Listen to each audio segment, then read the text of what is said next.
Hello mga ka-Team ito naman po si Kuya Aaron at welcome po sa aming channel. At kung bago ka dito sa aming channel, don't forget to like, subscribe, comment, and click the bell notification button para updated ka sa mga latest naming mga posts. Hello mga ka-Team today is day 63 na ng ating sunflower series kung paano magtanim ng sunflower sa paso. So ayan mga guys, malapit na pong matapos yung ating sunflower series at kung hindi ka pa nakaka-join sa ating pag-giveaway promo ng Team Harvest channel, i-click nyo lang po yung link na yan para malaman nyo po yung mechanics on how to join. At pwede nyo rin i-click yung link doon sa description box. So tara, let's go! Hello mga ka-Team Harvest! Today is day 63 na ng ating sunflower series kung paano magtanim ng sunflower sa paso. At kung makikita nyo yung ating sunflower, ayan, yan. Napakaganda na ng ating sunflower. Ayan. Meron pang dalawang petals na immature sa bandang kanan. At sa tingin ko bukas ay full bloom na ito. So ayan, ito po ay sa tingin ko ay mistisang sunflower, no? Dahil dilaw po yung kanyang pinakagitna. At kung mapapansin nyo yung mga petals niya dito sa bandang kaliwa ay talagang malapad na. At kung makikita nyo rin yung pinakalikod niya ay lumapad din, no? So, makikita nyo rin sa dahon, ito yung mga pollen niya. Ayan, yung mga dilaw na yan, yan yung mga pollen niya. Okay?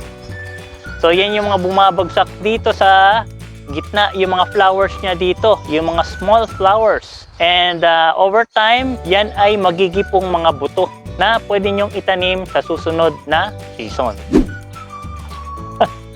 Kala ko camera, video pala ito. So, anyway, yan yung ating sunflower. Pang Instagrammable na talaga siya, pang Facebook, no? Talagang mabibilib ka talaga at napapansin niyo yung mukha ko, talagang smile. At para po sa makakapanood ng video nito, pampa-good vibes po ito sa inyong lahat. So napakaganda na nakakakita ka ng sunflower, lalo na dito sa bangketa, at marami pong mga tao na na-attract, no? Kahit nandun na sila sa kanto, nakalingon pa rin dun sa sunflower. And ngayon mga guys, malapit na matapos yung ating sunflower series. Maaring bukas ay matapos na ito. So kung bukas ay mag full bloom na itong sunflower series, ay may i-announce akong special announcement regarding po doon sa ating pag-giveaway promo. Gagawin nating mas madali po sa lahat, no? Gusto ko kasi na mapalaki yung ating pot money, which is ang current pot money ngayon natin is first prize, nasa 600.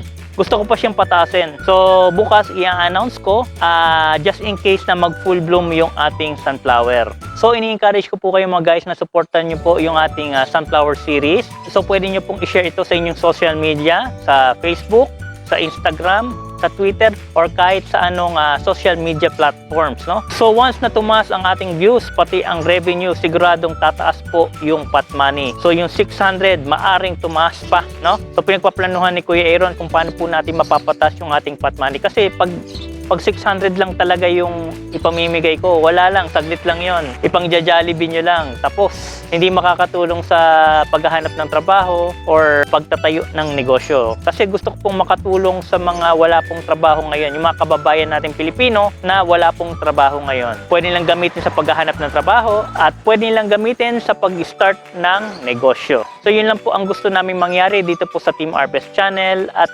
makatulong po sa inyong lahat. So ayan mga guys, that's it for today. Happy Sunday po sa inyong lahat. At bukas i-announce ko yung special announcement para mas malaki ang chance nyo manalo. Plus, mas malaki ang pot money na mapapanalunan nyo. Okay? So magkita-kits ulit tayo bukas and hope to see you on our next vlog.